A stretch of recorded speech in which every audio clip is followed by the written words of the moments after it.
कटरा में Shri Mata Vaishno Devi shrine board और शहरी पर्यावरण इंजीनियरिंग विभाग ने प्रदूषण को लेकर बाणगंगा क्षेत्र का दौरा किया। संयुक्त दौरे का उद्देश्य जल शक्ति सरकार के मंत्रालय के राष्ट्रीय नदी संरक्षण योजना के तहत अनुमानित लागत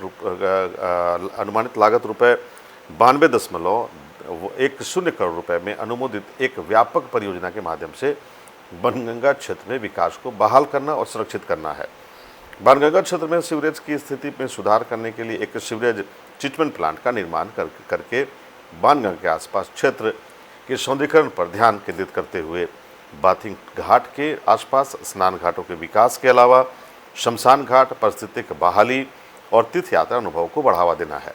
एक अच्छे तरीके से कचरे को हटाने के लिए प्रयास किए गए हैं और इंटर स्पैटर चैम्बर्स के साथ एक जल निकासी प्रणाली का निर्माण किया जाएगा, जो कि रिवोल्यूट में समग्र स्वास्थ्य के लिए प्रदूषित पानी को हटाने के लिए किया गया है। कैसे लाना वो हमारा काम है, वो आपकी सिद्धि है, वो हमने करके देना, वो इसी का हिस्सा है। आप ये नहीं समझो कि ये गांव का है, ट्रैक अलग है, फलाना, ऐसा कुछ भी नहीं है। ये बांट तो ये भी कॉन्टिन्यूसली आपके साथ ही रास्ते में रहेंगे। अगर बोर्ड का कोई पॉइंट छूटता होगा तो ये कवर करेंगे। मान लीजिए इनके दायरे में कोई टॉयलेट ब्लॉक नहीं आता, दूर है, ओपन छोड़ देते हैं। जब बारिश होती है ओपन छोड़ते हैं ना, वो स्मेल हमारे गांव में आसपास सारी जगह फैलती है।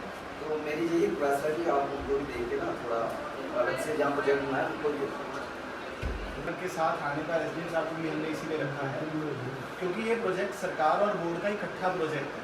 ऐसा नहीं है कि यूईडी करके निकल गया जी, बोर्ड बस में गया जी, हमें तो पता नहीं क्या कर रहे हैं। कैसे लाना है वो हमारा काम है, वो आपकी सिद्धि है, वो हमने करके देना, वो इसी का हिस्सा है। आप ये नहीं समझो कि ये गांव का है, ट्रैक अलग है, फलाना, ऐसा कुछ भी नहीं है। ये बांट तो ये भी कॉन्टिन्यूसली आपके साथ ही रास्ते में रहेंगे।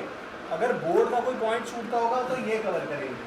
मान लीजिए इनके दायरे में कोई टॉयलेट ब्लॉक नहीं आता, दूर है, ओपन छोड़ देते हैं। जब बारिश होती है ओपन छोड़ते हैं ना, वो स्मेल हमारे गाँव में आसपास सारी जगह फैलती है। तो मेरी